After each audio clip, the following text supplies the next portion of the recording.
Bom dia a todos, eu sou o Otávio Cachaça e nós somos do Degustando Bebidas. E hoje a nossa roda de conversa, o tema é reflexões sobre deslocamentos a partir da lei Não é Não e do samba enredo O Aperreio do Cabra, que o excomungado tratou com maquerência e o Santíssimo não deu guarida, da Imperatriz Leopoldinense, o samba enredo de 2023, que foi o que deu o título. Eles ganharam o Carnaval na Sapucaí naquele ano. Nós estamos hoje com uma convidada ilustre, ilustríssima, a Ramona Merencio. Ela, ela é brand ambassador da Campari aqui no Brasil. Ela é bartender, ela é treinadora da Livre de Assédio, foi a primeira bartender a integrar o time da startup, e nós ficamos honrados com ela aceitar participar dessa roda para conversar com a gente sobre esses atravessamentos sociais das bebidas na sociedade, de pensar essas questões com a gente hoje. Então, vai ter uma apresentação dos membros do Degustando Bebidas, e em seguida eu passo a palavra para ela se apresentar. Flávia, por favor.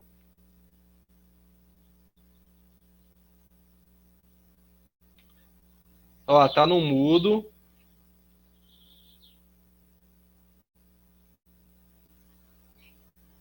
O seu áudio tá no mudo. Tem como ligar outro microfone?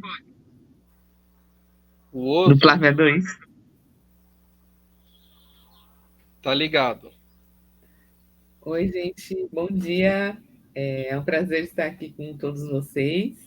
Eu sou a Flávia, eu sou cientista social, sou membro aqui do Degustando também. Trabalho com museu, com pesquisa. E é isso, aí durante o dia vamos conversando, vai ser um papo bom e é um prazer. Marcos, por favor.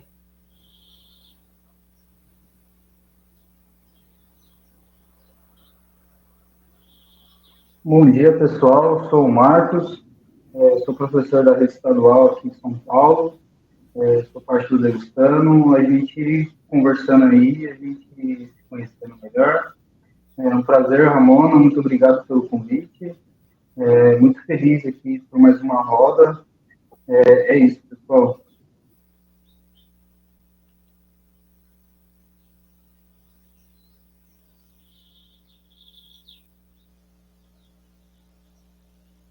E agora eu passo a palavra para a Ramona, é a nossa ilustre convidada. A fala do convidado, eu estava falando com a Ramona antes de nós iniciarmos essa gravação, é que é a fala abrideira, né?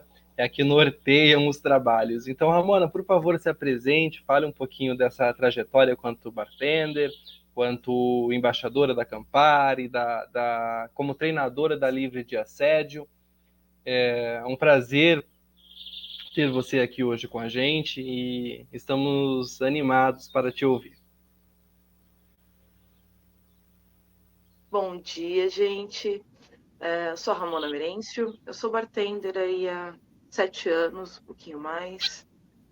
Minha trajetória sempre foi marcada muito por levantar essa bandeira da presença feminina nos bares, sejam as bartenders, sejam as clientes.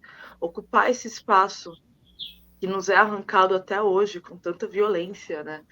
Em 2019, eu fazia parte de um coletivo paulistano de mulheres bartenders, onde a gente conseguiu reunir mais de 100 mulheres em 2 anos participando das edições e mostrando o trabalho dessas mulheres, o trabalho etílico delas.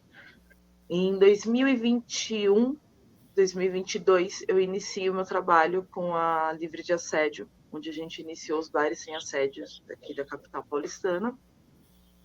E hoje eu sou uma das treinadoras do time da startup. Essa startup iniciou em 2017, então bem antes de alguém apontar alguma lei de protocolo aqui no Brasil, a Ana Dobatti já estava fazendo esse trabalho, buscando criar espaços seguros para as mulheres poderem se divertir e poderem trabalhar. A Livre, ela iniciou no Carnaval de Rua de Pernambuco. A Ana é pernambucana, então ela começou lá, passou para a parte de governança corporativa, que era a área de atuação da Ana.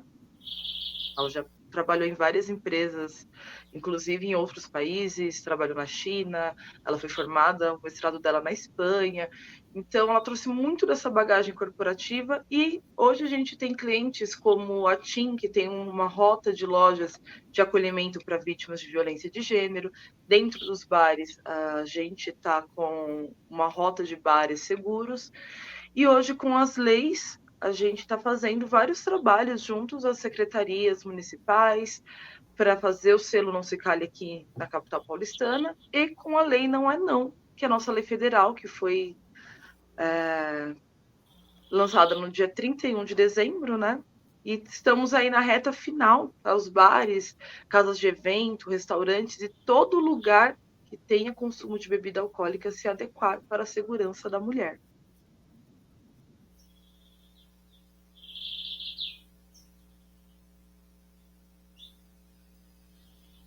Nós estamos te ouvindo. Deu uma travada um pouco na imagem, mas está tudo ok. Beleza.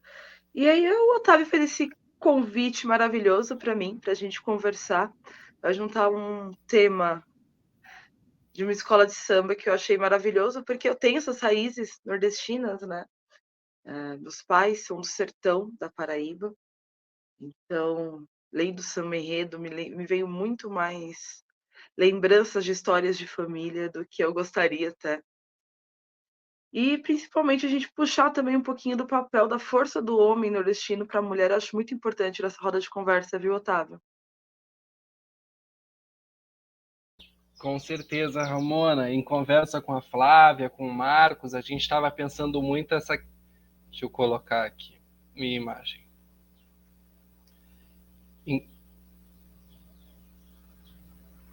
Em conversa com a Flávia, com o Marcos, a gente estava pensando muito essa questão do cabra, né? Que o cabra tem essa virilidade. É o cabra macho, parece que não tem mulher nessa percepção de cabra. Quando, na verdade, o que leva a gente a pensar o cabra nessa discussão e trazer o tema da escola de samba, do enredo, é o prelúdio da cachaça. A gente começa a primeira roda de conversa com o tema fazendo reflexões sobre a identidade da cachaça. E a gente se pauta muito por essa marginalização da cachaça, né? A cachaça enquanto bebida marginal mesmo. Tem uma matéria da Carta Capital que fala, inclusive, sobre o Lula, mas não é o tema da nossa roda, não é o objetivo, só que fala sobre esse preconceito de classe, quando se atrela ao presidente da República a ideia de cachaceiro enquanto algo pejorativo, né? É o cachaceiro, não existe o isqueiro, não existe o vodqueiro, mas existe o cachaceiro. E a gente, enfim, né, nessa busca, né, pela identidade da cachaça, leva a gente até o prelúdio para a gente pensar o que, da onde vem a cachaça, qual era essas relações sociais nesse momento de descobrimento ruim essa palavra, né? Porque não foi descoberto, foi invadido. Então, nesse momento de invasão dessa terra que aqui estamos, começa-se a produção da cachaça, com a vinda da cana-de-açúcar, com Martim de Sá, se estabelecendo em São Paulo, na capitania de São Vicente, e com uma tecnologia que eles já tinham, né, que era a destilação. E, inclusive, esse tema de se era uma tecnologia que eles tinham, ok, mas se era uma tecnologia que os escravizados, que os africanos desconheciam.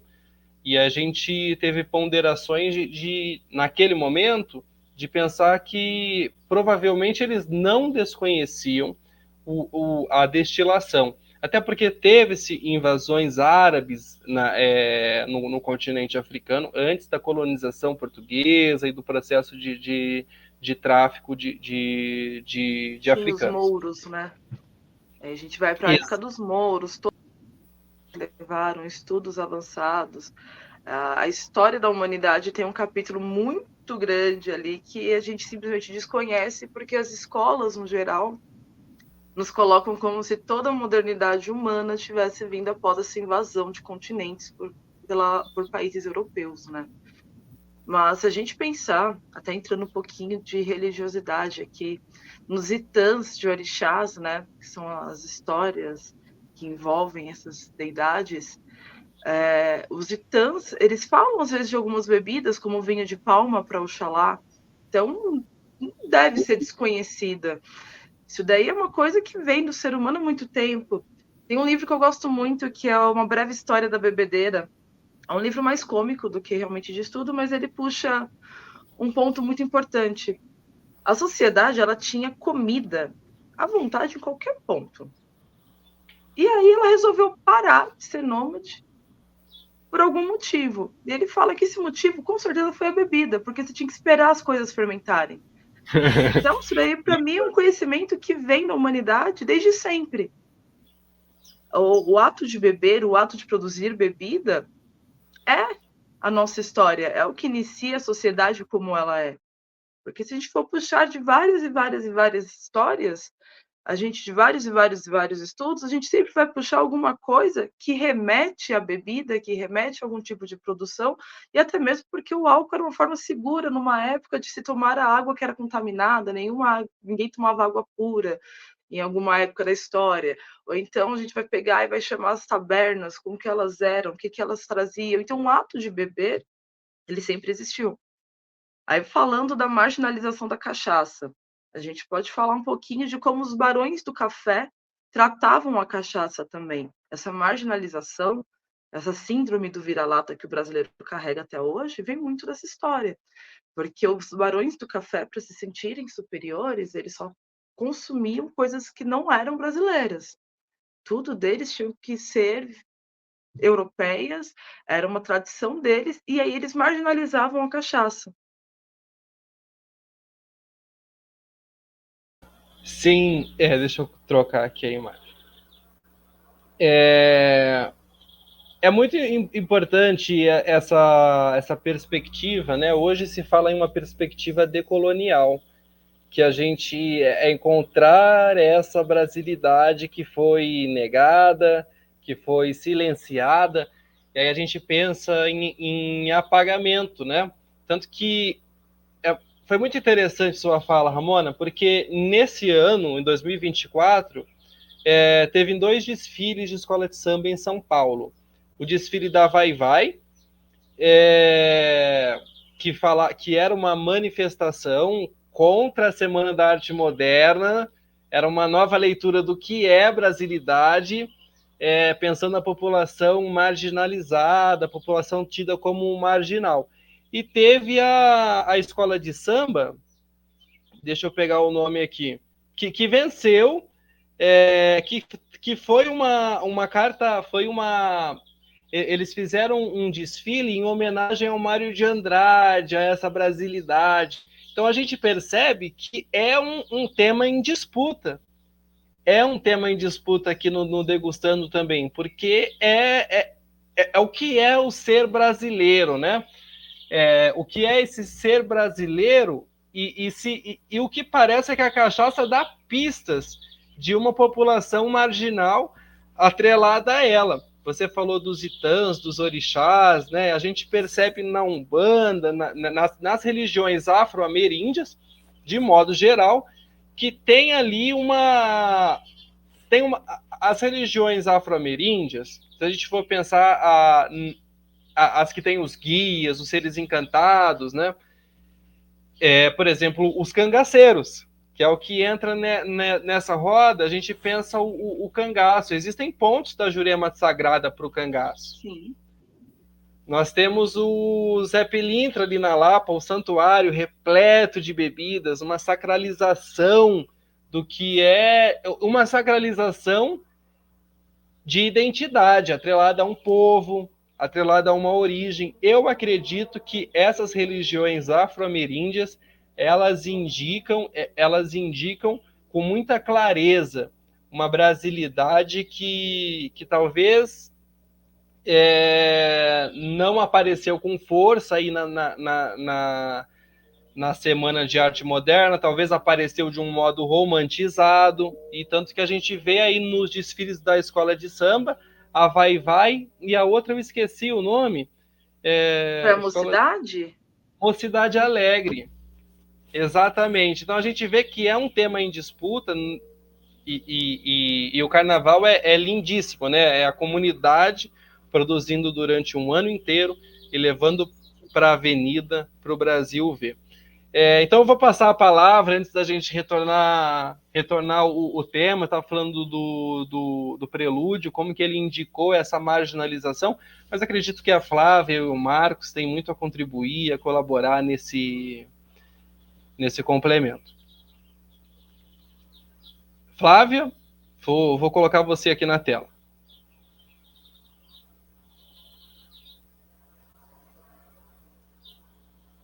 Não me escutar? Estamos conseguindo me escutar, gente? Sim. Eu vou pedir primeiro desculpas por causa que eu estou meio confusa aqui com as telas, que essas coisas pela internet é sempre, né, um acontecimento assim. É um acontecimento. Deixa eu para ver como que consegue interlaçar assim. Acho que se eu não me. Qual que foi a escola que fez sobre os 50 anos do hip hop mesmo? Do rap também? Não, a escola foi a Vai Vai. Isso. A Vai Vai, ela puxou todo um samba enredo, mostrando a nascença do hip hop na Praça São Bento, né? E aí veio falando muito sobre a marginalidade. E finalizaram com um carro alegórico com MASP pichado. Foi vários pontos sociais ali criticados num samba enredo magnífico. Sim, teve o Borba Gato, né, pegando fogo. Sim. Também, que foi bem bacana, assim. Bem, gente, enfim, acho que uma das coisas que eu venho pensando, tem um artista, eu não vou lembrar exatamente o nome dele, mas ele tem uma frase, né, uma bandeira que ele faz que é peraí, deixa eu só confirmar aqui.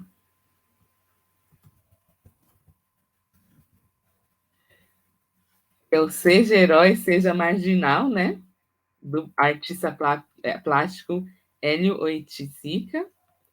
E acho que pensando nas coisas que vocês estão trazendo e pensando nessa identidade da cachaça, eu venho também pensando nessa figura de que a gente fala da marginalização e a gente fala do marginal, mas enfim, eu posso abrir essa pergunta para vocês, né? Mas o que é ser marginal, o que é ser um marginal, o que é estar na marginalização assim da sociedade, né? Porque a gente vem pensando bastante sobre isso, mas eu tenho essa indagação aqui para vocês. O que vocês acham que é ser isso, assim, ou o que é isso na sociedade brasileira? Ainda também pensando nessa questão da exclusão da mulher mesmo também desses espaços, de, enfim, que a Ramona tá trazendo aqui para a gente, né? Olha, Flávia, eu vejo uma sociedade estupidamente criada no eurocentrismo, né? Então, tudo que sai dessa linha, tudo que sai dessa devoção ao que é de fora se torna marginalizado, e tudo que é existente fora disso se torna marginalizado aqui no Brasil, né?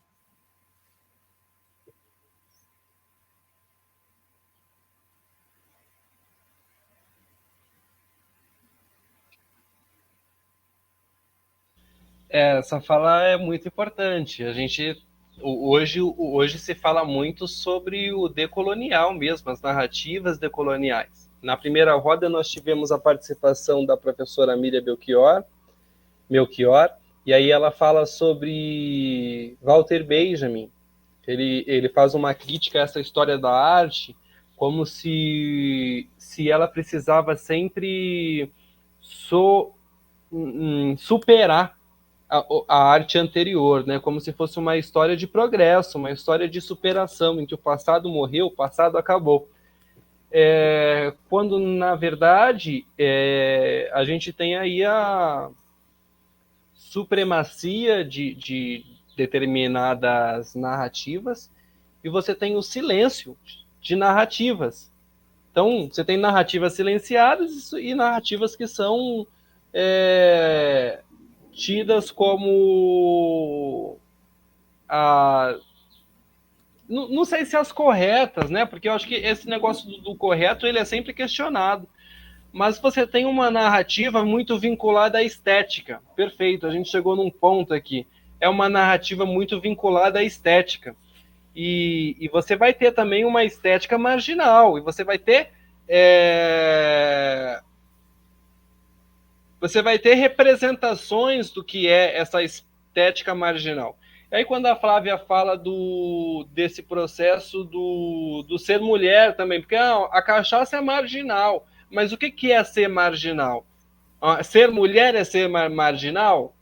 Não, porque como assim ser mulher é ser marginal? Só que a partir do momento que a gente tem problemas, quando a gente faz reflexões sobre deslocamentos, sobre o que é ser mulher em uma sociedade com uma Constituição, uma sociedade que aplica o protocolo do não é não, por exemplo, é porque existe aí uma marginalidade, não no sentido de mulher marginal, mas no mulher e talvez num subdireito, num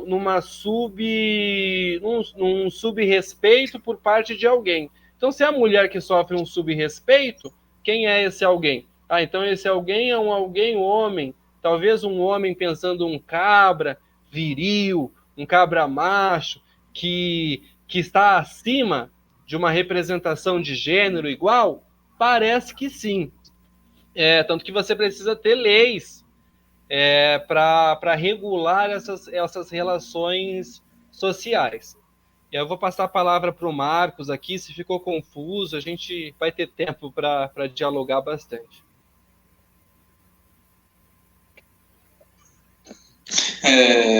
Acho que é muito importante, principalmente essas falas sobre a legislação. A gente tem bastante casos complicados já no Brasil sobre essa relação, entrando na discussão sobre o assédio. Isso é algo muito preocupante, porque não só com a bebida, né? Então a gente tem casos, por exemplo, no metrô, onde essa questão do assédio ela se transparece muito mais, né? Onde todos os lugares que a gente olha tem algo relacionado a não assediar a mulher. Então é algo muito preocupante dentro da nossa sociedade, o trato que se tem sobre as pessoas, como as pessoas se tratam dentro da sociedade, né? Principalmente tendo uma relação em ambientes com bebida alcoólica, né? Então a gente tem o caso lá do Belo Horizonte, que a casa de show colocou a mulher para fora e ela foi estuprada. Tem o caso do Daniel Alves, também dentro da balada. Então, principalmente esse treinamento das pessoas, o trato, essa relação de como a gente está se pensando é muito importante. Então, a lei lá do ano passado, ela vem como um marco, né, de preocupação de como a gente está caminhando enquanto sociedade. Essa relação da cachaça mostra principalmente a nossa característica cultural, né, de luta, de perseverança, né, de a gente continuar ainda tendo uma relação de nossa cultura consigo mesmo, né. Então, ao se olhar no espelho, eu acho que quando a gente faz essa reflexão, a gente percebe que isso acaba ficando em moldes preocupantes, porque a gente trata muita coisa com um olhar de, é assim mesmo, mas principalmente causa de uma cultura patriarcal, né, tradicional, europeia. Então, aquela coisa do homem branco. Então, é muito característico, marcante de como a gente acaba interpretando a história humana. A relação do cabra também, ela acho que o Otávio colocou também, o cabra também é mulher, né? Também é o consumidor da cachaça, também é a pessoa que vai estar à margem. É algo que a gente está aqui tentando trazer um pouco a nossa discussão, nossas preocupações, porque a gente vê que é algo que acaba tendo talvez um pouco de espaço para falar sobre, e acho que é importante aqui a gente estar tratando sobre isso, como isso nos parece, né, como algum grupo de ciência social estão se preocupando com o trato da bebida, com o trato das pessoas, como isso se relaciona com a sociedade. Eu acho que vai por aí, essa coisa de estar à margem também é algo muito preocupante, né, porque é a margem dentro de uma perspectiva, né, hierárquica, porque quem vai estar colocando a gente à margem vai ser pessoas com um padrão econômico elevado. Então, o que é esse estado da arte, né, de estar colocado num lugar, sendo que a gente não se considera estando parte desse lugar. Ser brasileiro é algo muito preocupante nos últimos anos, principalmente na última década. A gente passou por grandes mudanças, então, principalmente aí, a gente teve a primeira presidente eleita, a primeira presidente deposta, então a gente começa a pensar como a gente caracteriza como a gente pensa a mulher, né, porque a gente não falava sobre o governo Dilma, a gente xingava a Dilma sobre ela, né, principalmente ofensas femininas, não, ela é uma péssima presidente, né, não era isso que se era colocado na época, era principalmente que ela era, né, aquela coisa do ser mulher. Então, acho que é muito importante ter essas discussões, principalmente aqui, a gente começar a entender melhor como se funciona essas características, né, a gente discutir e, principalmente, ainda continuar levando o debate à frente, não achar que está insuficiente, achar que está insuficiente ainda, né, a gente ainda continuar persistindo e tá aí discutindo. Acho que vai por aí.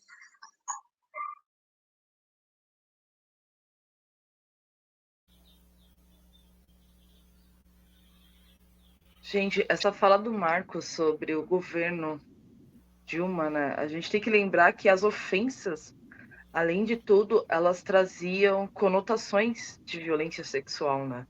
Teve adesivos em carros, na área de bomba de gasolina do carro. A violência contra a mulher na sociedade, ela é velada, enraizada de uma forma assim assustadora. Os casos que ele citou aí, como o de Belo Horizonte, onde simplesmente largaram uma menina desacordada na rua, e tantos outros casos que a gente vai conhecendo e estudando quando a gente trabalha diretamente com isso, né? A vida da mulher, a valorização da vida da mulher e a valorização da dignidade que essa mulher tem, ela é tão precarizada na sociedade, assim, que chega a ser sem palavras, assim, para eu poder falar, não consigo colocar em palavras a tristeza e o medo que eu tenho de sobreviver na sociedade, às vezes. Acho que a maioria das mulheres já tiveram que se agarrar, às vezes, em histórias fictícias com um homem para poder se defender de outro homem. Tipo, já fui para balada uma vez sozinha e um cara começou meio que me perseguir e falar que não tinha namorado. Eu não queria nada porque eu tinha namorado. E aí, tipo, o cara, mas cadê ele, saca? Tipo, o homem, ele só respeita a mulher se tiver a presença de outro homem. É uma sociedade muito falocentrista também, né? A gente tem aquela coisa, tem que ser o homem, e normalmente vai entrar em várias camadas de violências e preconceitos, e aí é sempre o homem respeitado, é o homem branco, é um homem com características europeias. Todo o resto, além disso, aí abaixo dele vai estar a mulher branca, e depois de tudo isso é marginalizado. Então, o indígena, o negro, a mulher negra, mais ainda que a mulher, ela vai sofrer violência 2 vezes, e tudo isso na sociedade vai somando violências e violências e violências para aquele cabra macho, branco, eurocentrista estar ali, E aí eu acho que a história do Lampião mostra como ele sobreviveu, né? Como ele lutou contra isso. Eu falo que toda resistência, até mesmo resistências mais violentas, ela tem um motivo, né? Ela não veio de graça. Ninguém se torna uma pessoa violenta. Um grupo não se reúne com um propósito violento só porque existiu ali. A gente está falando de um grupo oprimido. O Nordeste ele era oprimido pra caramba. Você vivia em secas assim, estarrecedoras. Famílias que sobreviviam de carcaças de animais e coisas horrendas assim, sem direito à água. Tem muitas histórias do Lampião que você vê ele, tipo, confrontando homens para defender mulheres também. Tem uma história, eu queria lembrar muito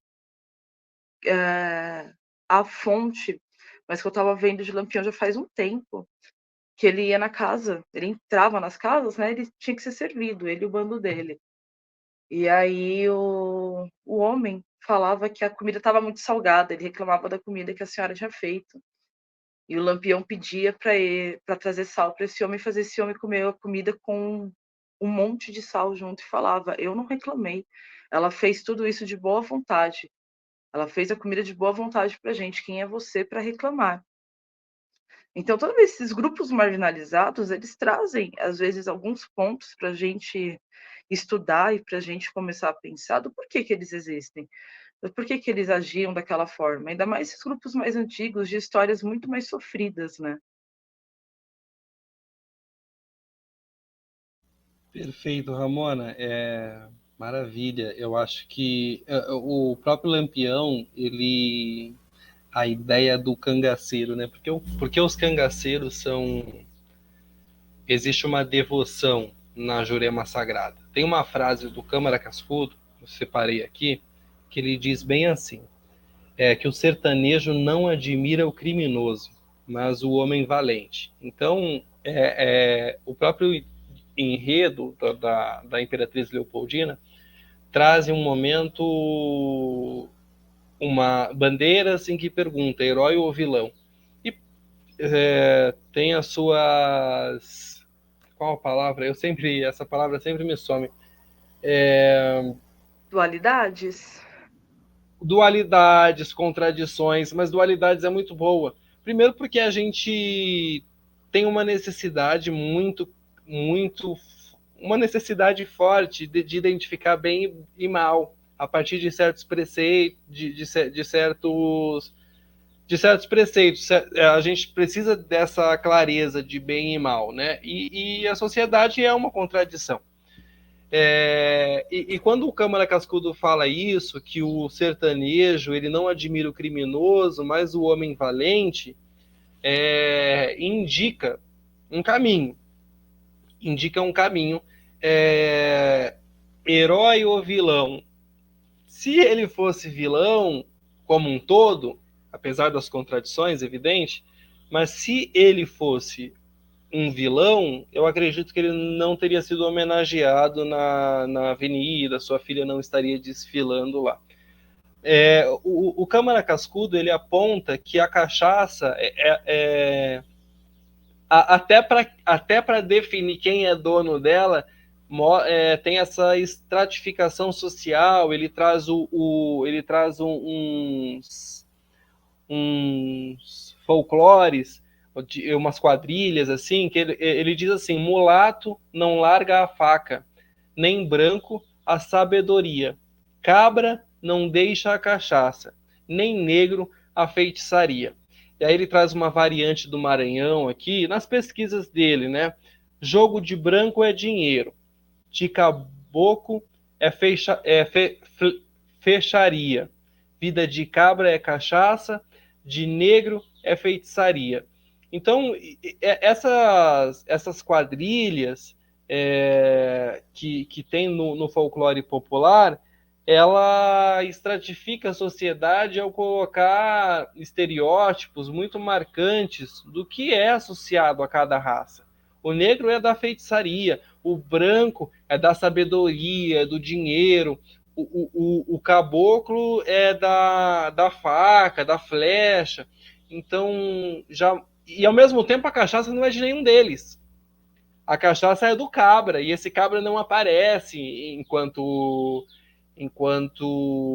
pelo menos no prelúdio, esse cabra não aparece enquanto identidade. O prelúdio traz uma identidade da cachaça, talvez não. O Câmara, ele consegue trazer esses questionamentos até de forma jocosa para mostrar para a gente o lugar que a cachaça ocupa nessa sociedade. Porque se ela não é de ninguém, a identidade dela é não ter identidade, aí ele dá um direcionamento. Não, a cachaça é do cabra. Por quê? Porque o folclore fala desse cabra. Mas quem é esse cabra? Aí ele usa um termo latino. Que é gentium incertae affinitatis. É gente de afinidade incerta. E aí ele traduz como uma englobada de mestiços de várias procedências. A gente chegou a analisar o livro do Caio Prado também, que fala desses deslocamentos que vão do litoral para o centro-oeste do Brasil. E aí no cabra, quando a gente pensa essa ideia do cabra, vai ser inclusive publicado nessa primeira quinzena de abril na ANPAC, a primeira matéria do Degustando Bebidas, feito com a Flávia, feito com o Marcos, e que a gente pensou esse cabra como um andrógeno racializado, porque o cabra não é branco.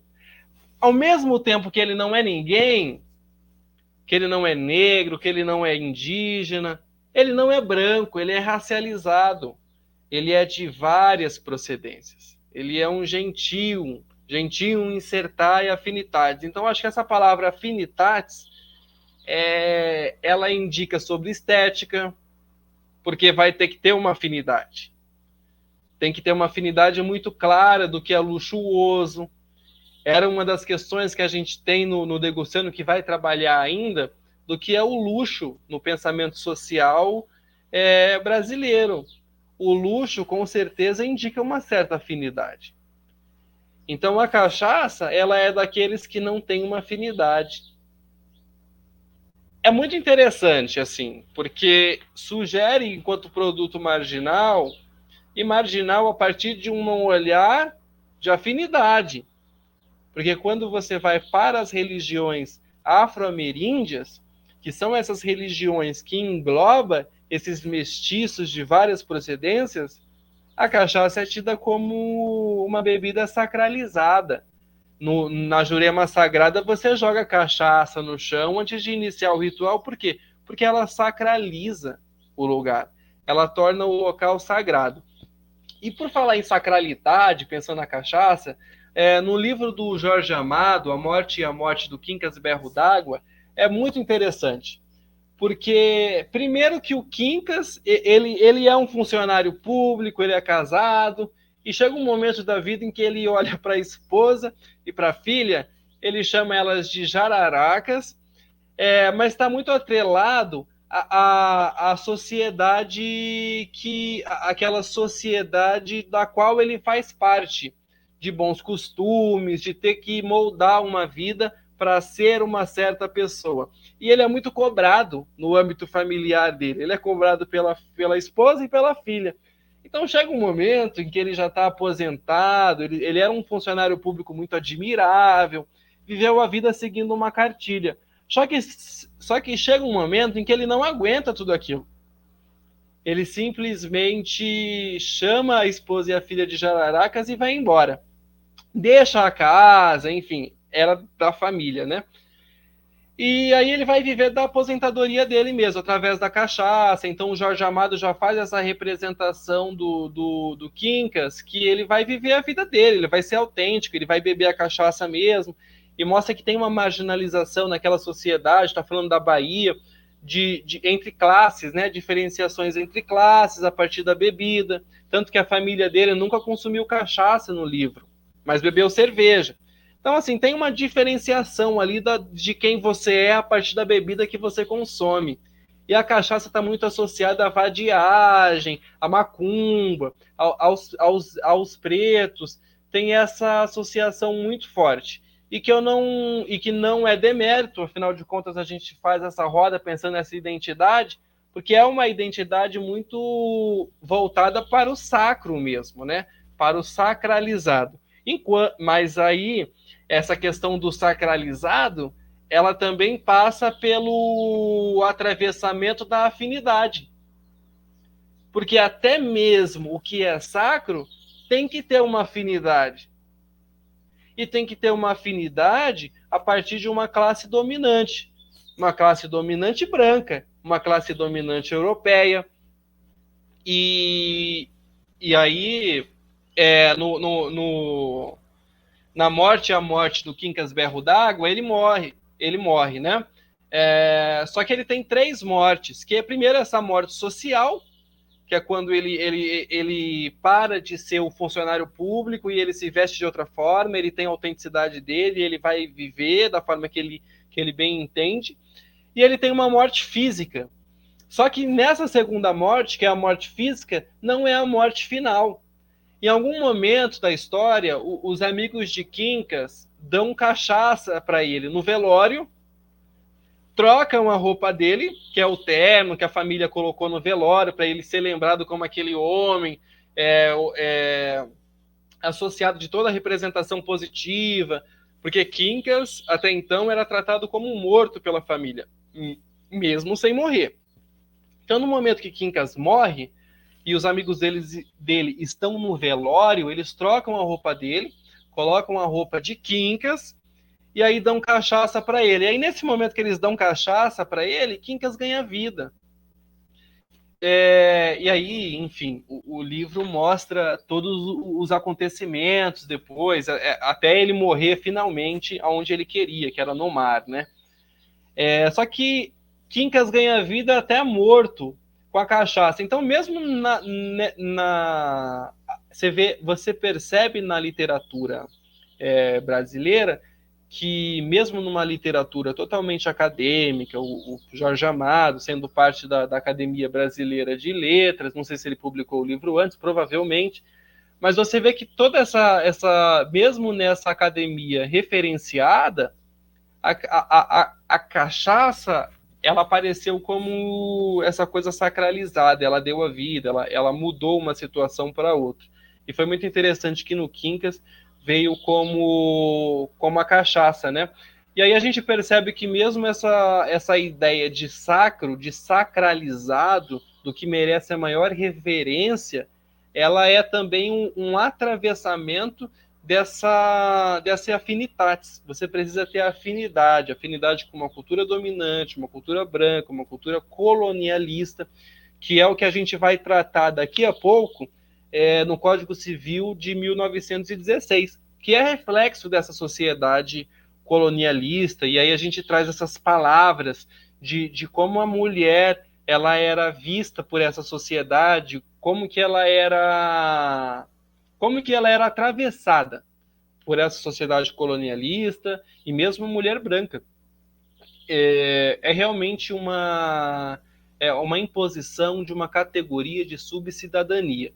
E aí a gente volta na conversa a falar do protocolo do não é não, e a gente está super ansioso para saber de você, Ramona, as experiências a partir do livre de assédio. Então, Flávia, você gostaria de continuar e mostrar talvez a imagem e a gente continuar essa discussão?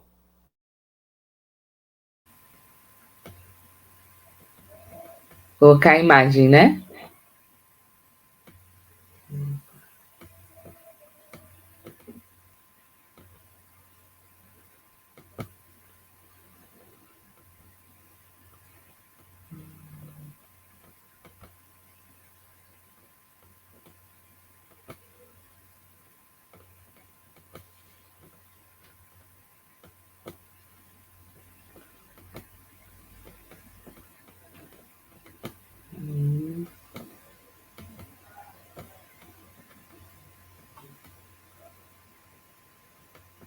Calma, só um minutinho.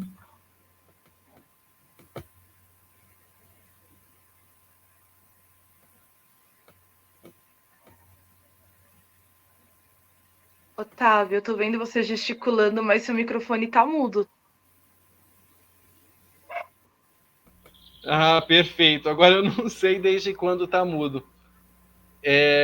A Flávia está colocando a imagem, e a gente pode pensar a partir das palavras que aparecem, que são muitas, que são atreladas até então ao Código Civil de 1916, e a gente pensar essas palavras na situação da mulher hoje, pensar esse acesso, nessa liberdade de deslocamento.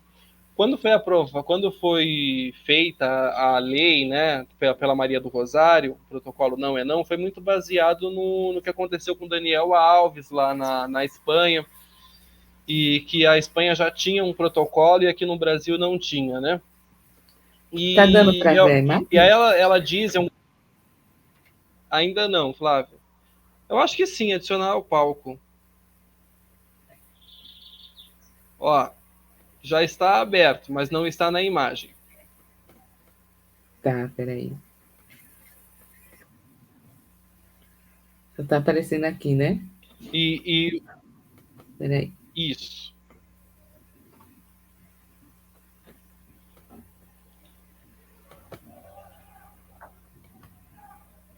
Enquanto isso, eu vou continuar falando um pouco sobre o tema.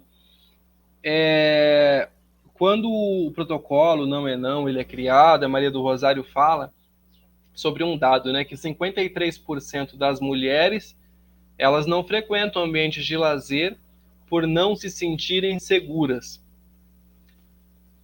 Novamente, 53% das mulheres não frequentam áreas de lazer por não se sentirem seguras. E aí a gente vai trazer essas palavras, já está aqui, para a gente pensar, né, 1916 e 2024. Quando, em algum momento da sua fala, quando você começa a trazer isso, você fala de violência. A mesma palavra que é atrelada à interpretação da lei em 1916. Então, eu vou colocar aqui, aí a gente abre para reflexões em conjunto. Inclusive, se a Flávia quiser iniciar uma fala sobre.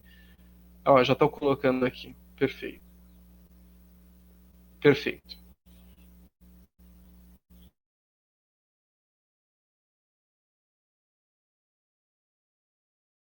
Esse é o Código Civil de 1916.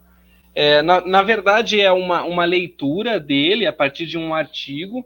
Esse artigo chama A Promulgação do Estatuto Jurídico Civilista de 1916 e as Matrizes do Patriarcalismo Brasileiro, a cidadania feminina brasileira negada no direito positivado. É um artigo da Rafaela Martins, até então, em 2020, ela graduanda no curso de Direito da Universidade de Ribeirão Preto, e de Juvencius Borges da Silva, pós-doutor, graduado em Direito em Coimbra, pós-doutor da Faculdade de Coimbra, de Direito em Coimbra, doutor pela Unesp e mestre na Unicamp, e Direito na Universidade de Franca.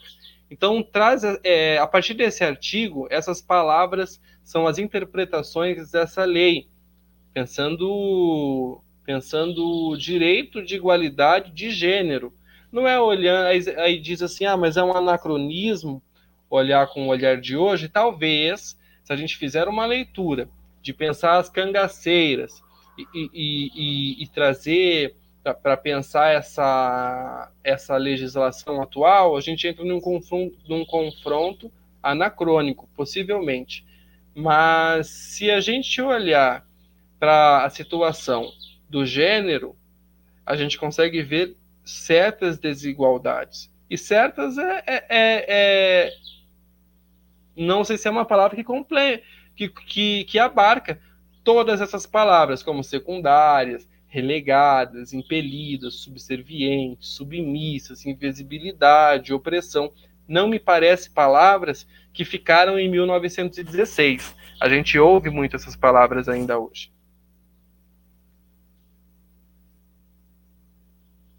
Eu passo a palavra.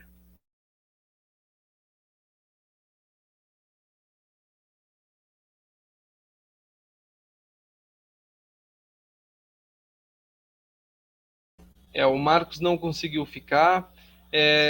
Ramona, você poderia contar para a gente um pouco da sua experiência na Livre de Assédio, para pensar essas questões de subcidadania e como que elas se atravessam hoje no dia a dia, no bar, seja como bartender, seja como cliente, porque você fala que você disse uma experiência que até mesmo é isso, né? O frequentar como espaço de lazer. Você não está livre nem se você trabalha. Se você trabalha ou se você frequenta. E você você falou sobre ter que fazer histórias fictícias, porque um homem não respeita uma mulher, mas respeita um outro homem.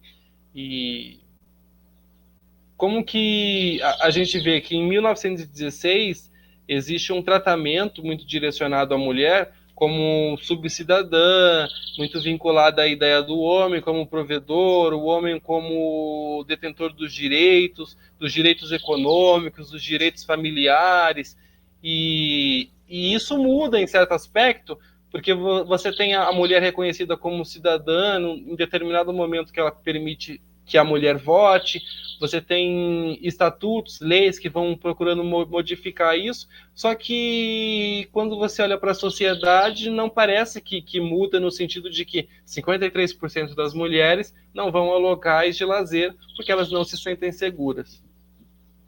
A gente pensando nessa sociedade que menos da metade frequenta lugar de lazer, a gente puxa para uma estatística que pelo menos 83% dessas mulheres elas são assediadas nesses locais de lazer, e das mulheres que trabalham nesses locais, 89% delas já foram assediadas. Então, esses são os dados que a gente trabalha hoje na Livre, através das pesquisas que a gente tem, tanto com o IBGE, quanto da pesquisa que foi feita com Bares Sem Assédio. Como consumidora, a gente estuda um caso que foi patrocinado por uma marca de refrigerantes Chiquinino, que fez um vestido com sensores que transmitiam sinal Wi-Fi e conseguiu fazer um mapeamento de quantas vezes aquele corpo estava sendo tocado e com que intensidade. E nessa pesquisa, em 1 hora, a mulher ela foi apalpada durante a estadia naquela festa mais de 40 vezes. Isso dá quase um toque por minuto. Isso sem permissão, e estava sendo gravado, muitas vezes ela pedindo, tipo, fala e não me toca. Então, o corpo da mulher, ele ainda é visto como um objeto pertencente ao homem. E a gente sabe que, infelizmente, continua sendo assim. Mulher está indo trabalhar, está dentro de um transporte público, ela não tem segurança. A mulher, ela está parindo, ela não tem segurança. A gente viu um caso, há pouco tempo atrás, do anestesista que violentou uma mulher durante o parto. O corpo da mulher, ele ainda é visto como propriedade do homem. A questão é, depois que desfez essa figura da família, que tem o homem que era responsável por todas as mulheres, e depois que as filhas casavam, o outro homem era responsável.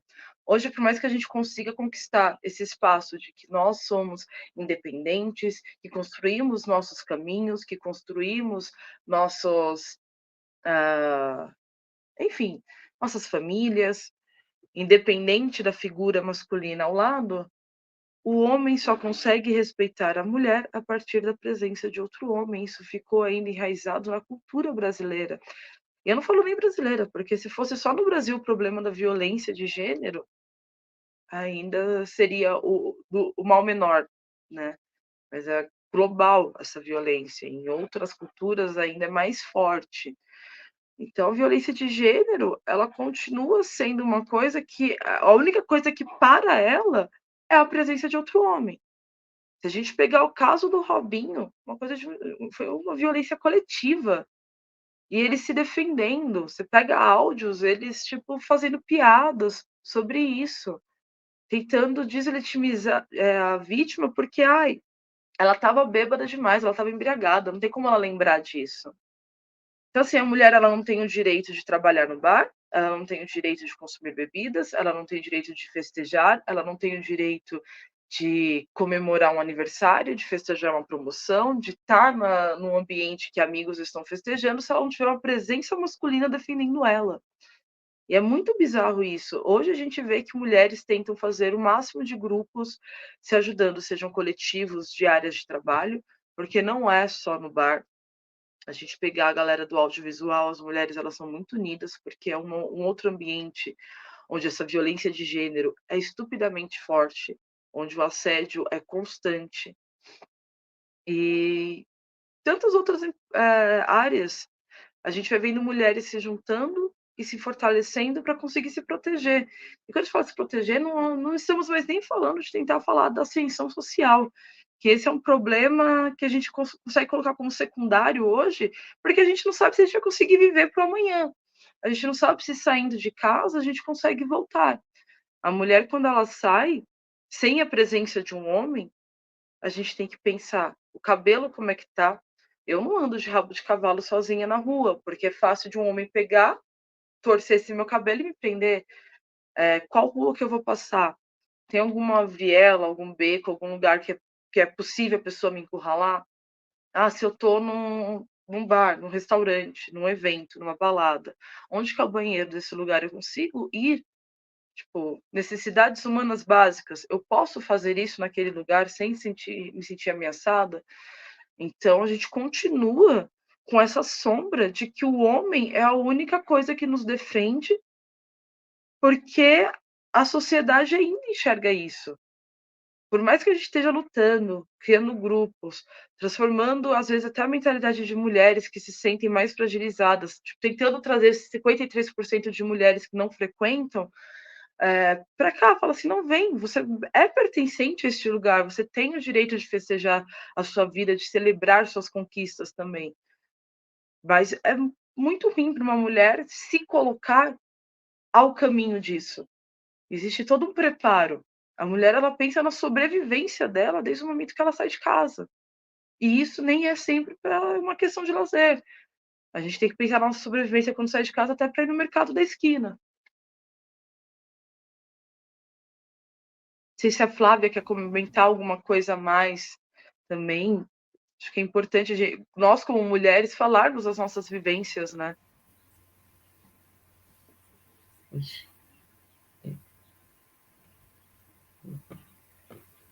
Isso, acho que foi aqui. Não, uma das coisas que eu até penso e trago no que vocês estão falando, enfim, essa relação da imagem, né? Porque imagem é poder. Então, tem uma disputa e uma narrativa das imagens e dos imaginários, né?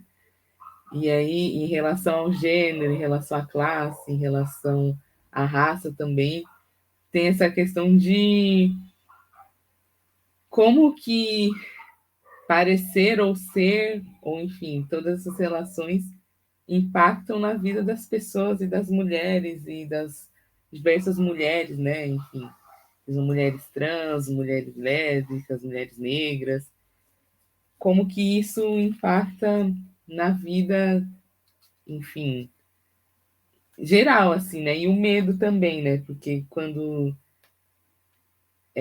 tem essa outra figura que tem esse poder, vamos dizer assim, né? Que é uma figura de poder, essas pessoas que não estão nesse lugar têm esse medo porque a violência é constante, né? E como a Ramona trouxe aqui, né? Violências de estar andando na rua, de estar num espaço, e aí isso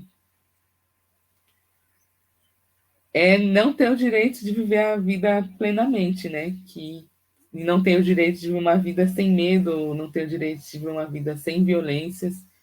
Eu acho que estar em debate isso, trazer essas questões, é necessário para, enfim, para saber mesmo como sobreviver. Acho que isso é o básico, né? Como sobreviver nesses espaços e como não só sobreviver, mas também como poder participar e ser ativa nesses lugares, assim, né? Acho que é bem importante trazer essas falas, assim. Não sei se deu para me fazer entender aqui, assim. Não, sim, sim. das pesquisas que a gente traz na Livre de Assédio, os nossos treinamentos, né? A gente pontua muito que de 83% dessas mulheres que já sofreram alguma violência, 54% delas são mulheres negras que recebem até 2 salários mínimos. Quando a gente fala também dessa questão de posição social, a gente está colocando essa posição social como uma posição que tem acesso ao conhecimento. Como é que essa mulher periférica, essa mulher que às vezes trabalha em 2 empregos, passa o dia todo trabalhando, vai ter acesso para saber como que aplica um protocolo do não é não? Com quem que ela tem que pedir ajuda? Ou às vezes que aquela fala foi uma violência contra a existência dela. Então, assim, se a gente for começando a colocar as camadas sociais para entender até quem é mais prejudicado com essa violência e com essa figura que a gente tem de que o homem ainda tem que estar protegendo a mulher, a gente vai começar a ir em buracos muito fundos, né? Porque quando a gente fala da mulher periférica também, a gente vai falar dos 5 milhões de crianças que não têm o pai no registro. Então, assim, essa figura masculina que colocaram em 1916 como donos da existência da mulher, é a mesma figura que hoje, em 2024, abandona essa mulher. E aí, como é que fica? Como é que faz? Como é que você fala para essa mulher que ela tem que sair, que ela tem que celebrar, que ela tem que vivenciar a vida, que ela tem que trabalhar, que ela tem que ter uma ascensão? Quando a sociedade te obriga essa imagem para tua segurança, né? Você tem que ter isso. Se a gente colocar ainda o público de mulheres LGBTQIA+, piora mais ainda esse recorte. E aí essa imagem que nos obrigam a ter do nosso lado para nossa segurança, porque foi dito assim, né? São os donos dessa nossa existência antigamente. Como é que você vai pegar e cobrar da gente, como mulher, que tenhamos um homem do lado para poder ser respeitada, quando a sociedade abraça o abandono dessa imagem, né? A mulher, ela é abandonada, e não é de hoje. Se a gente for olhar, por anos e anos e anos e anos foi velado esse abandono. E com isso, a gente vai só mostrando como a violência contra a mulher, ela é velada. Porque se está falando que o homem, ele era acima da mulher lá antigamente. E hoje a gente está querendo lutar por essa igualdade de gênero. Quer terminar com esse ciclo de violência. Quer falar que a mulher, ela merece dignidade, o respeito ao corpo, respeito à vida. Mas a sociedade continua só respeitando essa mulher a partir da imagem de um homem. Isso se torna contraditório e quase impossível para a mulher sobreviver. E aí, quando a gente vai puxando outros recortes sociais, essas mulheres, em outros recortes, sofrem mais ainda. Elas estão mais vulneráveis ainda. E não é só sobre falar sobre isso. Cara, são dados. Existem pesquisas mostrando quanto essas mulheres sofrem e como elas são margens significativas de mulheres que sofrem essa violência de gênero.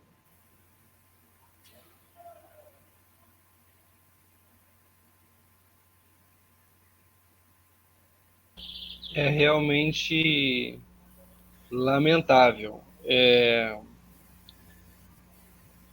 Porque eu não sei se existe um saudosismo a um passado que era melhor. Só que quando a gente olha para esse passado e olha para a legislação e olha para a formação social e olha para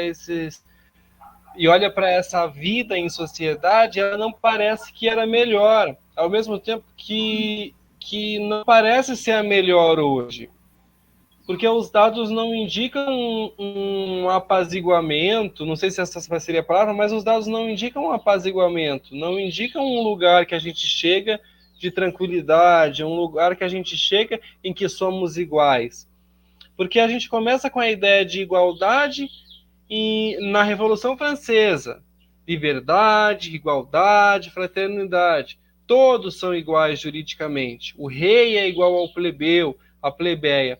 Só que permanece ainda hoje como ideal, como um lugar que a gente vai chegar, é até meio maquiavélico, sabe? Essa ideia do que é e do que deve ser.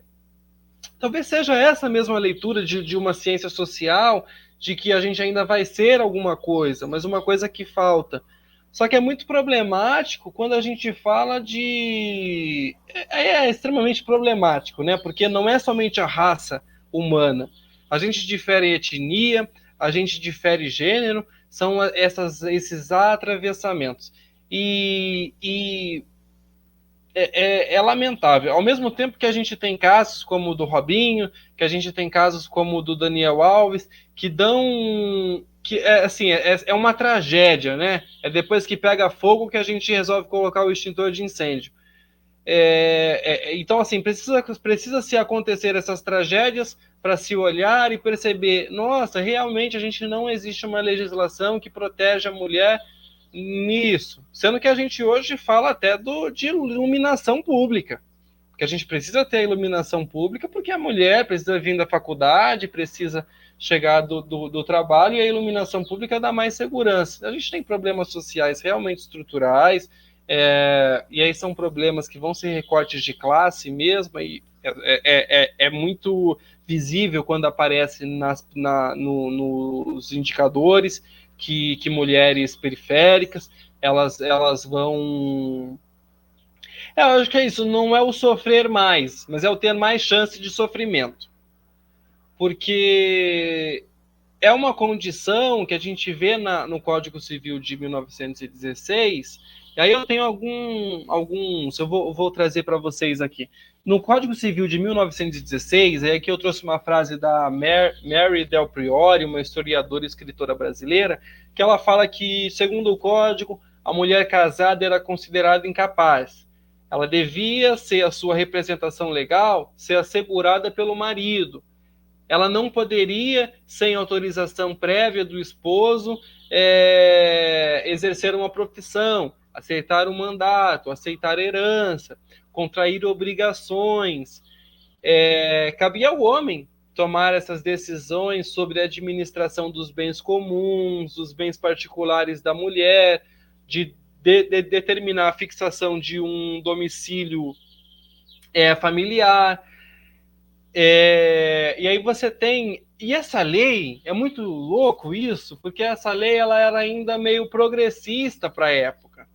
Porque até 1890, a lei do casamento exigia uma autorização do responsável pelo cidadão que desejasse se casar.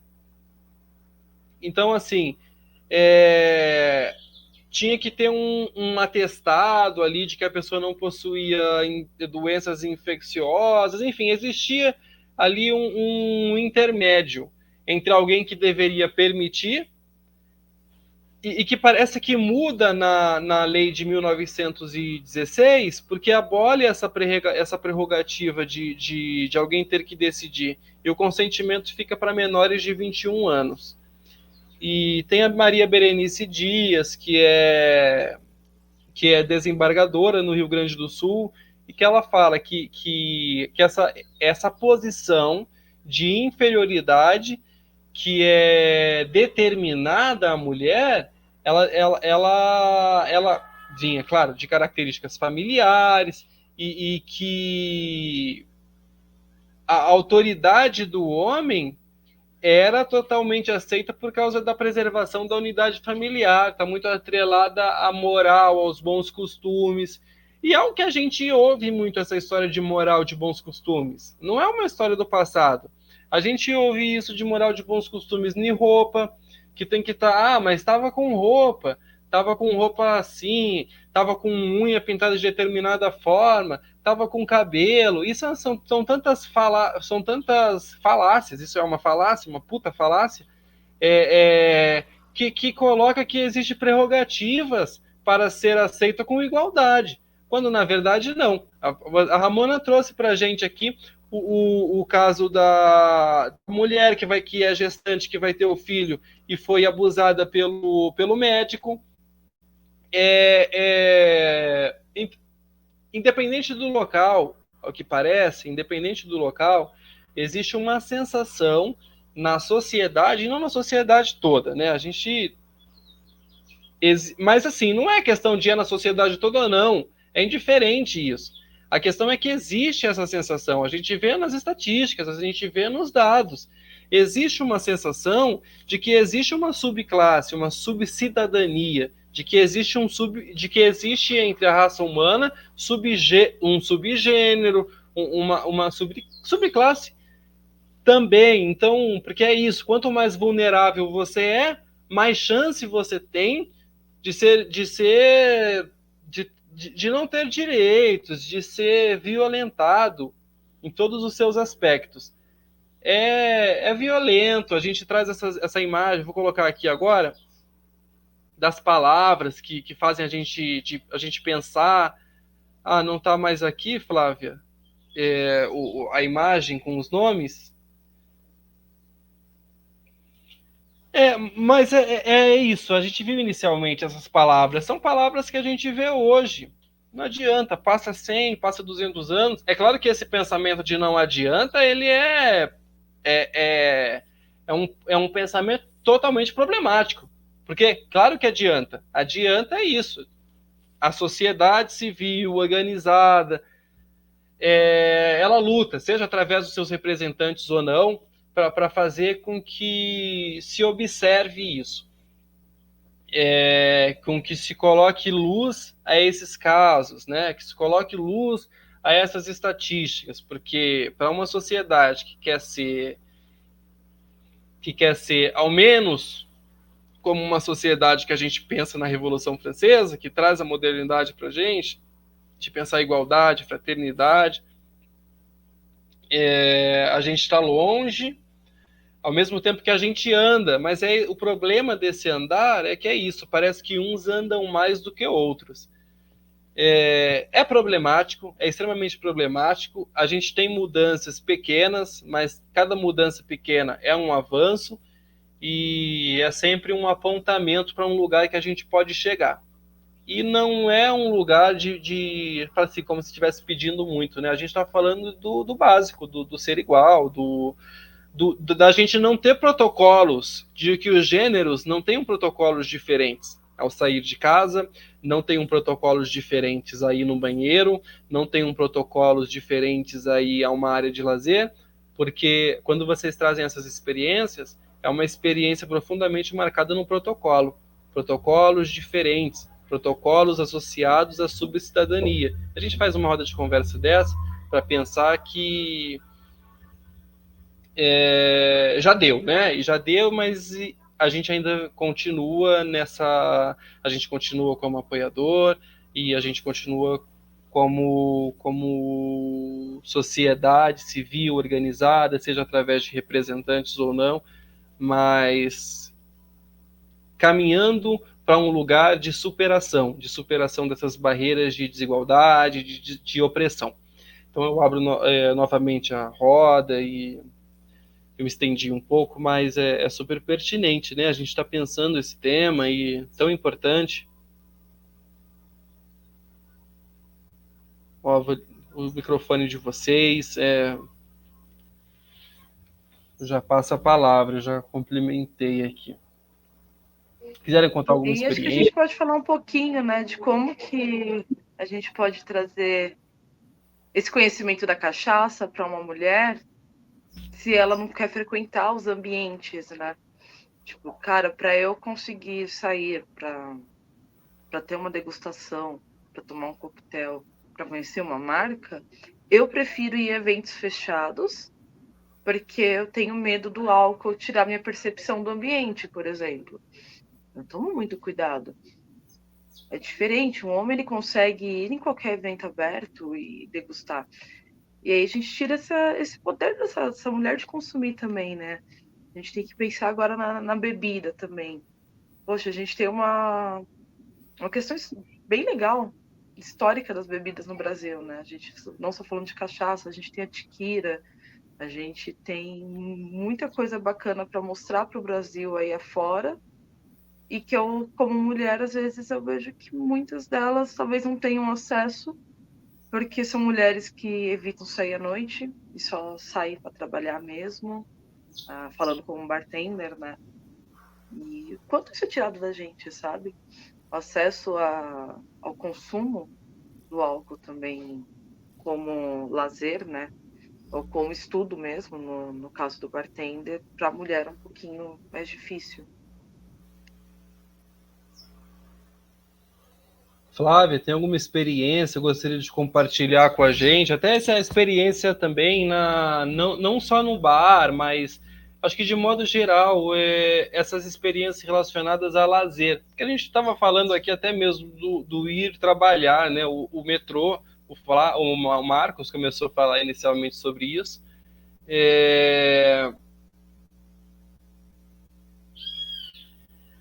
Tá em Opa. tudo, né, Otávio? Quando a gente vai olhar, teve o caso da menina na academia que foi perseguida até a porta de casa por um colega de academia e que ela já tinha feito reclamações.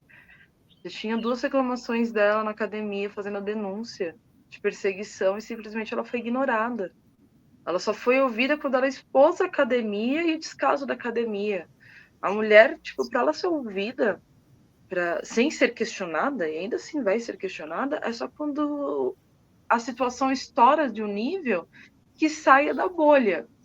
Então, assim, se acontecer alguma coisa com uma bartender dentro de um bar, provavelmente aquilo vai ser omitido. Se acontecer alguma coisa com uma cliente dentro de um bar, provavelmente aquilo vai ser omitido. Até que essa vítima estoure a bolha. Até que outras pessoas consigam conhecer essa história e fale, não, expõe, denuncia. Hoje com a internet é muito fácil você expor uma situação. Só que a gente nunca lembra que a vítima ela vai sofrer uma violência novamente, né?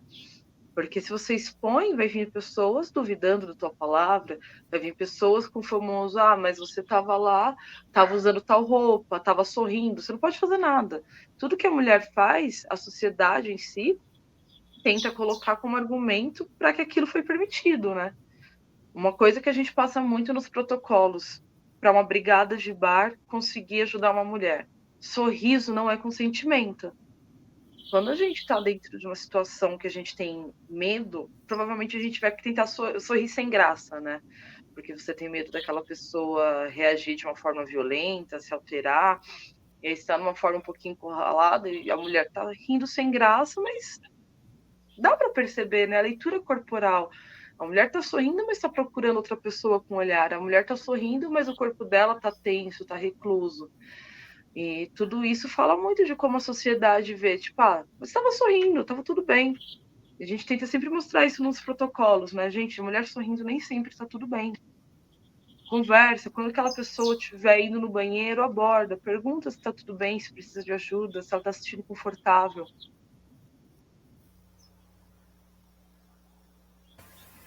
E acho também, enfim, pontuar que a gente naturaliza, a gente, eu digo sociedade, né? Naturaliza essas coisas, mas isso vem de um processo histórico e cultural, né? Essas coisas não foram, não é tipo assim, acontece isso mesmo, a gente tem que aceitar, as pessoas são assim.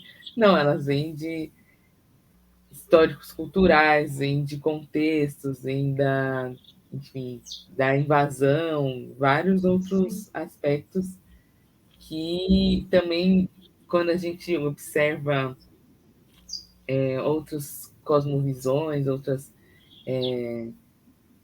populações mesmo que lidam enfim, com a vida de uma maneira diferente, a gente percebe que então não é natural do ser estar passando aquela violência, na verdade é uma construção social, assim, né? Eu vejo a sociedade, ela naturalizou muito o silêncio da mulher. Eu não vou falar nem só a violência, mas o silêncio. Porque a gente não tinha o poder de voz, a gente não tinha o poder de denunciar. Cara, o crime de honra, ele deixou de existir há pouco tempo atrás, sabe? Não é uma coisa assim absurda. O voto da mulher, ele existe, não é tanto tempo assim, tipo, de coisas de menos de 100 anos, sacas? E a gente vai puxando essas situações e vendo que, assim, o que a sociedade mais normalizou não é só violência, porque ainda existe muitas pessoas tentando lutar contra essa situação. E, assim, muita união assim, entre grupos, entre camadas sociais e recortes, tentando mudar essa situação. Mas as pessoas naturalizaram o silêncio das vítimas. Isso em todas as situações, todos os recortes. A gente naturaliza a vítima não querer falar. A gente naturaliza a situação ser abafada dentro de um ambiente de trabalho. A gente naturaliza a situação dentro de um transporte público acabar ali. Dificilmente a pessoa vai pegar e vai chamar 190 para uma situação de violência de gênero. Sabe? É muito bizarro isso. A gente naturalizou o silêncio.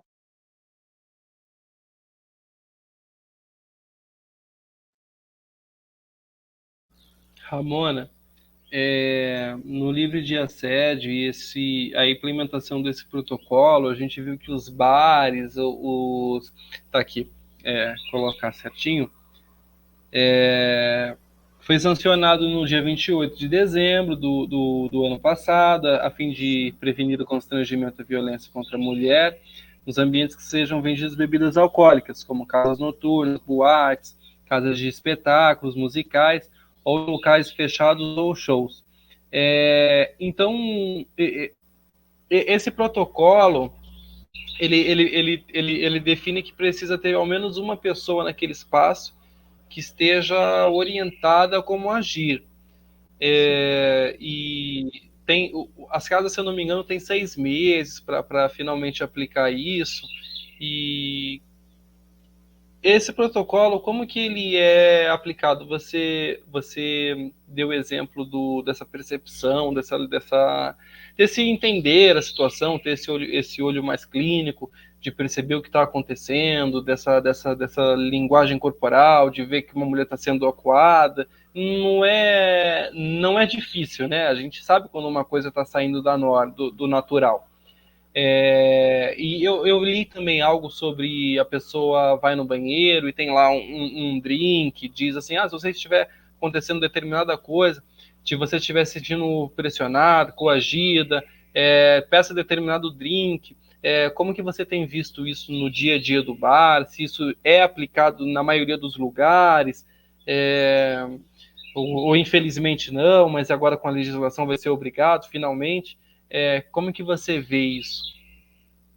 Olha, mesmo com a obrigação legal, a gente vê uma resistência muito grande, principalmente de bares. Aqui em São Paulo, a gente já tinha protocolos, tanto municipal quanto estadual.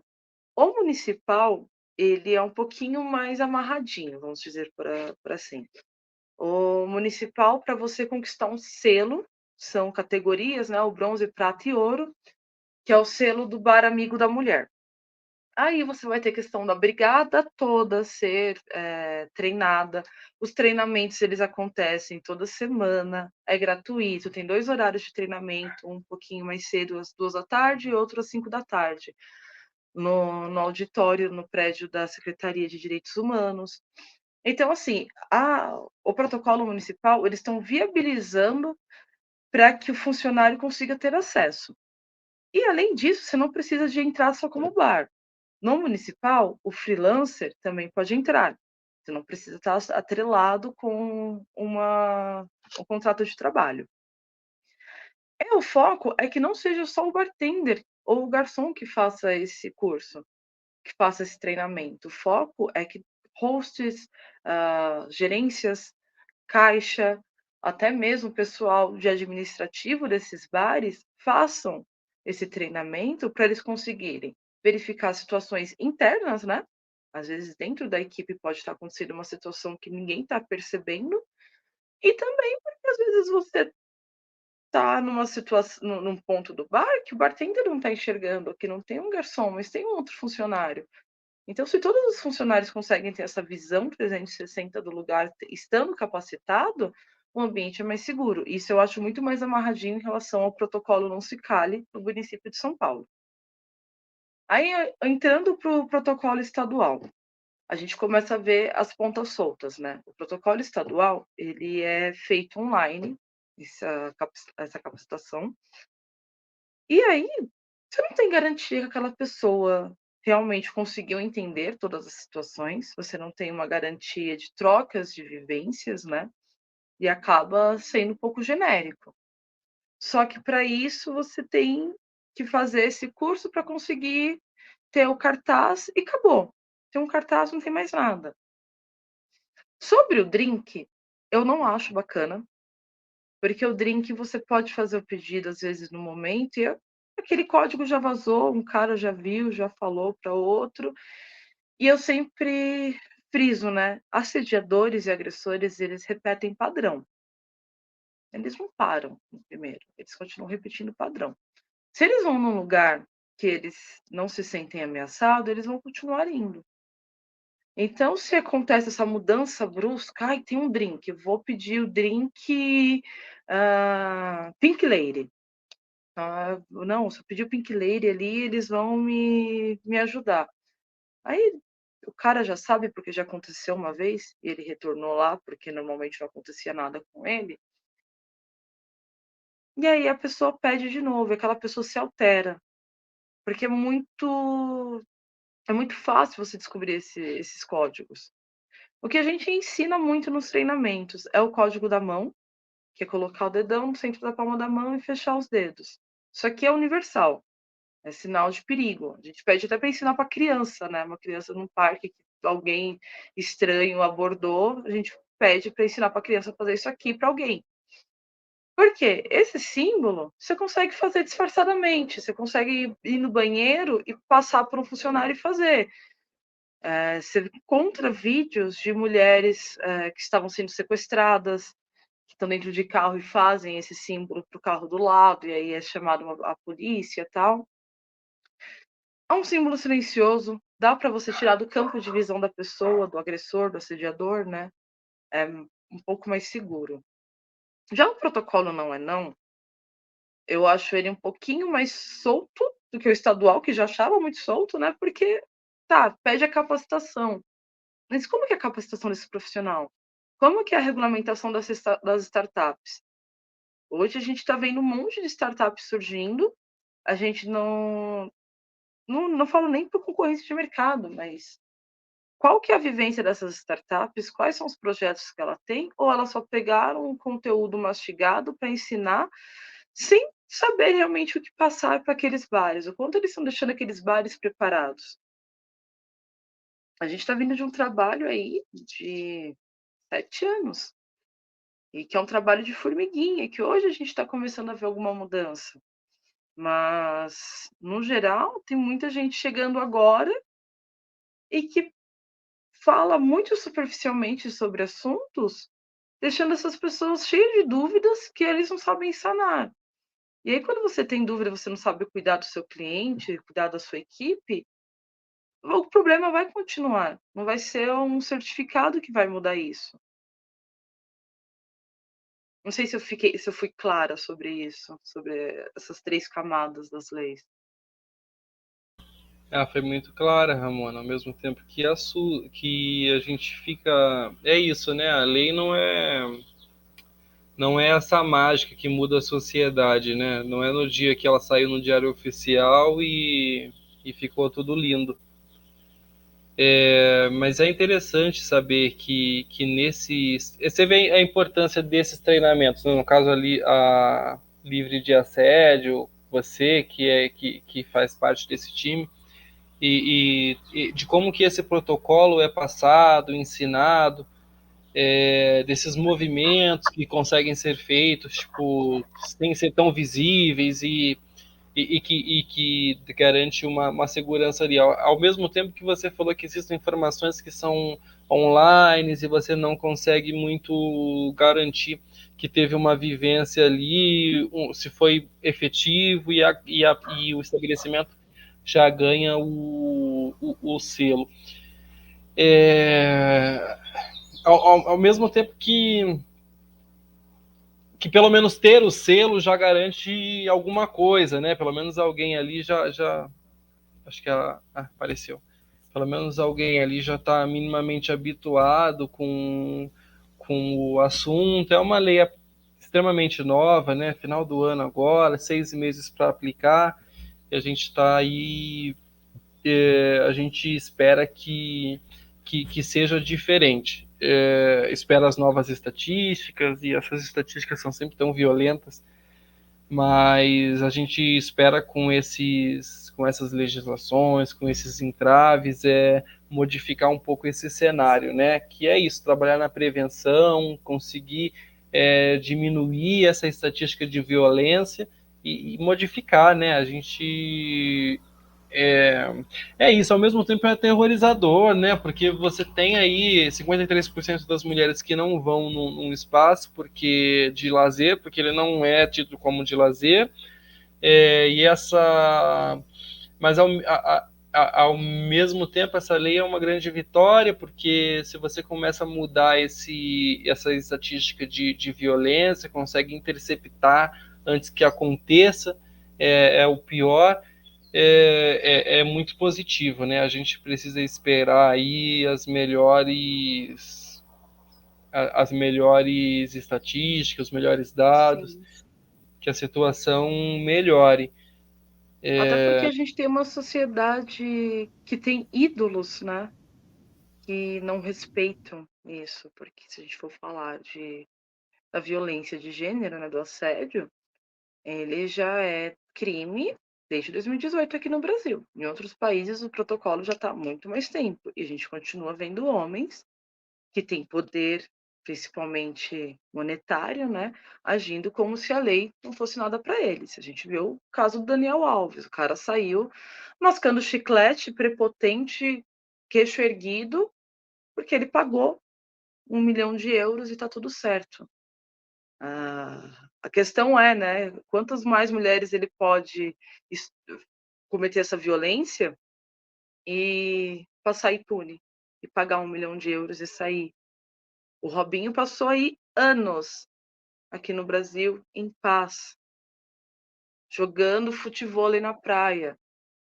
E a impunidade desses caras, e isso quando não vem a questão, uma coisa que eu tenho muita vivência em treinamento, são homens que começam a defender a forma de duvidar da vítima. Ah, mas e se ela está inventando? Ah, mas e se ela só está fazendo isso para prejudicar o cara? Se ela está fazendo isso só para se aparecer? E são situações que me deixam assim consternada, porque eu fico pensando, gente, como que vocês acham que uma mulher se coloca numa situação de violência para se aparecer, sabe?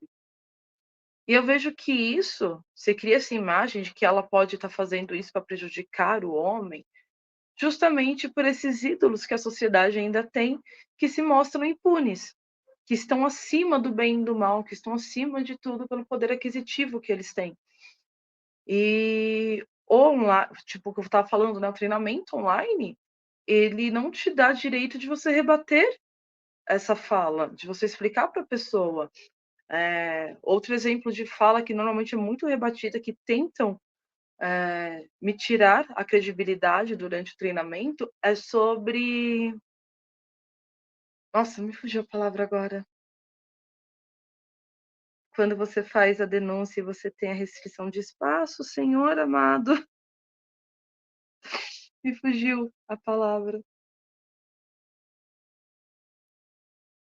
Enfim, quando você tem já esse pedido, já o juiz falou que aquela pessoa não pode mais chegar próximo daquela mulher, e você vê funcionário defendendo que se o cliente está lá, você não vai tirar o cliente. Olha assim, gente, por favor, quem perdeu o direito de estar num espaço que aquela pessoa tá, é quem cometeu a agressão, quem cometeu o assédio, quem está com a medida protetiva expedida. Então, assim, a vítima ela tem direito de ir para todo lugar. A pessoa que foi acusada que não tem. E você vê garçom, principalmente, tentando defender que aquele cliente ele tem que estar ali, que ele não jamais tiraria o cliente que já estava. E você fala assim, cara, se ela chamar a polícia, tanto a situação pode tornar em cima de você, porque você está defendendo que o cara esteja ali.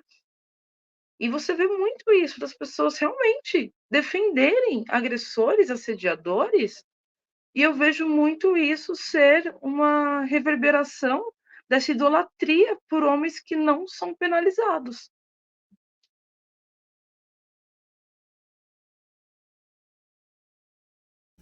Flávia, eu gostaria de complementar.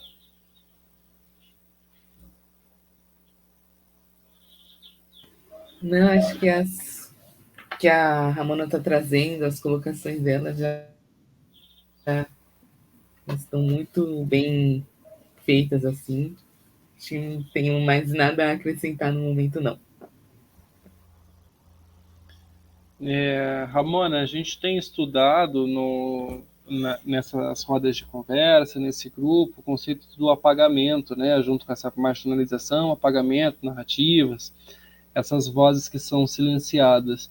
E tem uma frase que eu peguei aqui do Paulo Rossi, ele diz que apagar também tem a ver com esconder, ocultar, despistar, confundir os vestígios. E aí, quando você me fala que é muito comum ter, né, ter essas falas como uma forma de confundir, né, de confundir a narrativa, de confundir o acontecimento com a vítima se expressa, aí você levanta esse questionamento, mas será que você começa eu acho que eu entendi, nessa frase aqui eu pensei nesse de despistar, de confundir os vestígios.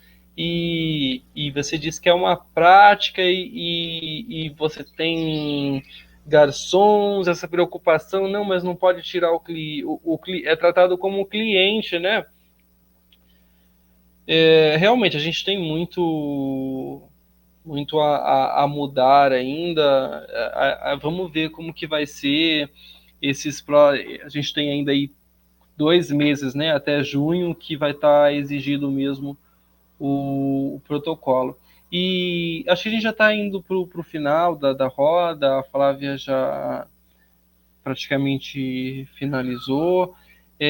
Você teria, para finalizar, pensando agora esse final da roda, algumas dicas para as mulheres que vão assistir a gente pode fazer os cortes também, colocar lá no Degustando Bebidas para que seja visualizado e compartilhar, de como se fosse um treinamento, né? Nós estamos no mês da mulher e o mês da mulher, ao menos tem um mês para a gente falar com de forma mais incisiva sobre isso, mas ao mesmo tempo esse, o mês da mulher é o que levanta essas contradições, o que a gente sofre. Inclusive a Michelle Ross, que foi jurada lá do Shaking the Bar, que você participou, eu cheguei a ver uma parte de um episódio que um bartender, ele apresenta um drink com rosa para tratar de mulher e ela fala,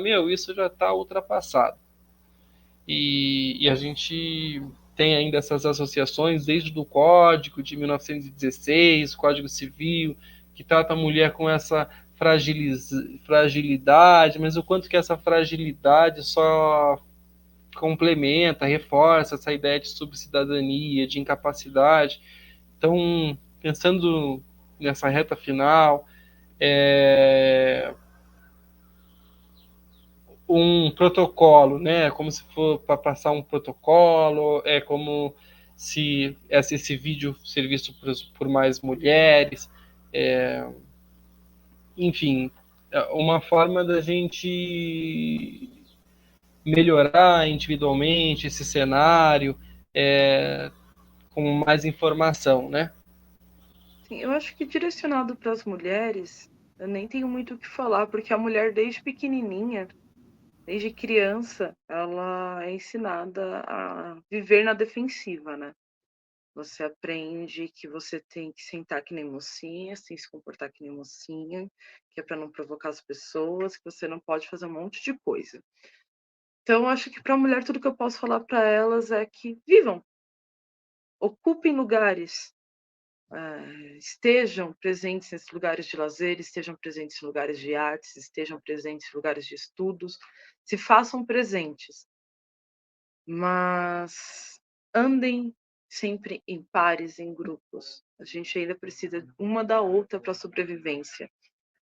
Não é uma lei que vai mudar isso agora. A gente sabe disso. A aplicabilidade dela ainda vai demorar mais 2 meses. Se a cada minuto uma mulher sofre violência no Brasil, então 2 meses tem um número muito grande ainda de mulheres sofrendo violências e sendo silenciadas. Mas para os espaços, eu peço para as pessoas refletirem, né, no que a gente normaliza. Não é que a paquera vai terminar, gente. O pessoal anda muito nisso, eu já tive que ouvir, mas aí você está acabando com a diversão do espaço, né, falando sobre isso. Paqueras, elas vão continuar. A gente só tem que entender o que é saudável. É saudável uma pessoa conversar com outra, desde que as duas partes estejam confortáveis com essa conversa. É saudável uma pessoa ir conversar com outra, não é normal um grupo encurralar uma mulher. Não é normal 3 caras irem para a mesa de uma mulher sem serem convidados, entendeu? Não é normal uma pessoa perseguir outra pessoa no banheiro ou ficar perseguindo ela pelo espaço do evento. Essas coisas não são normais. Não é normal uma mulher receber mensagens que ela não deu liberdade para receber. Não é normal a mulher ter que ficar carregando o copo dela até dentro do banheiro para não correr o risco de ser envenenada.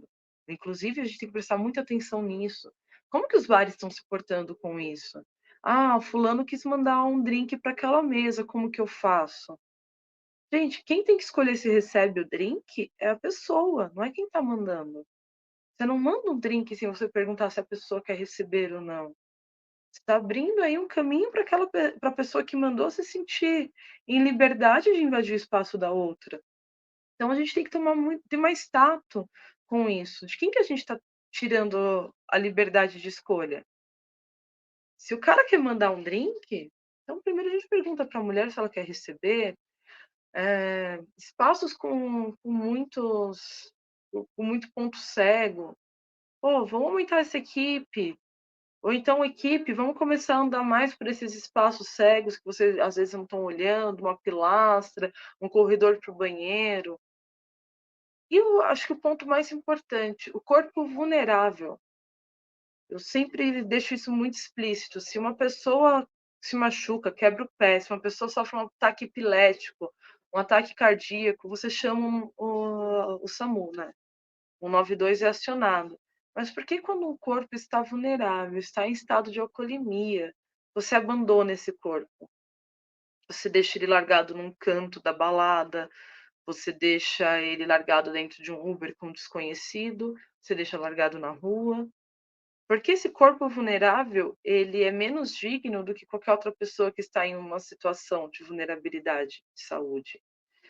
Então, acho que são pontos que a gente tem que melhorar como brigada de A e B, porque o produto do A e B não é alimentos e bebidas, como diz o título, é hospitalidade.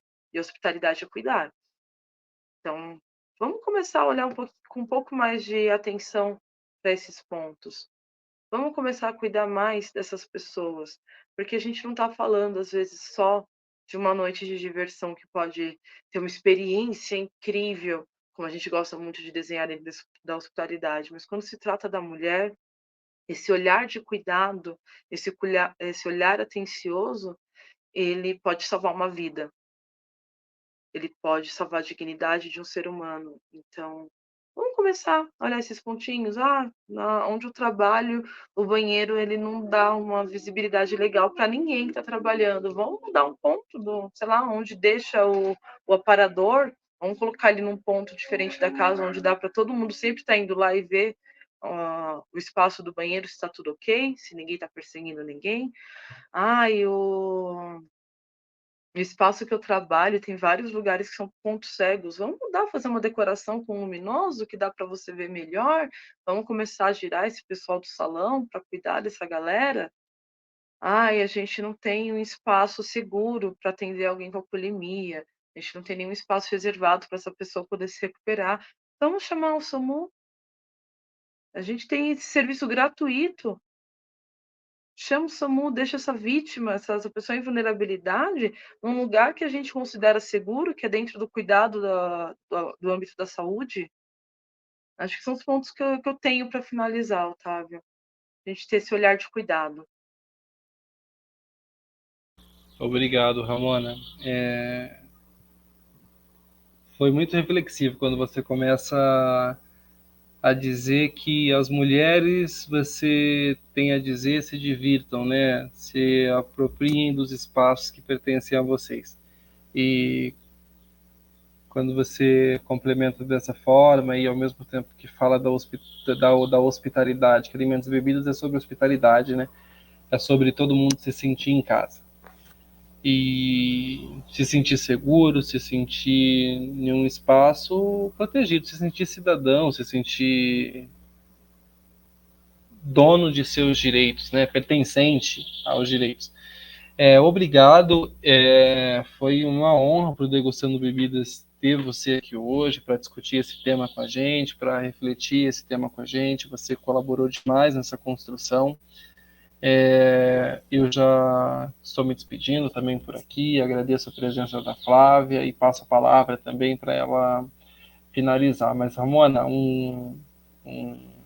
foi uma honra para o Degustando Bebidas ter você aqui, você realmente manda bem demais.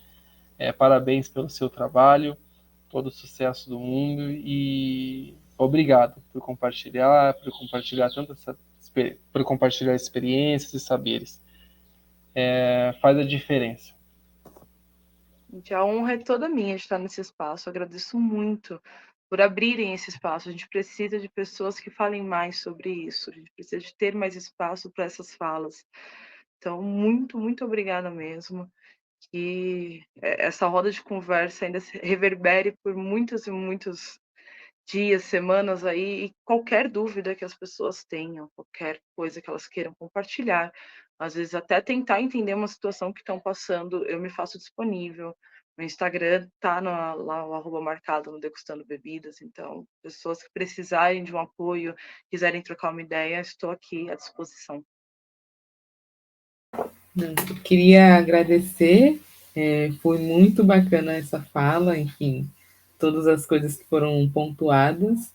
Agradecer a Ramona, principalmente, agradecer o Otávio também, e vamos seguindo, debatendo e trazendo outras perspectivas, enfim.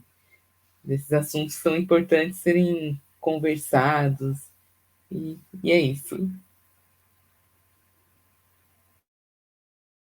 Um grande abraço, gente. Um excelente domingo para vocês. Tchau, tchau, gente. Tchau.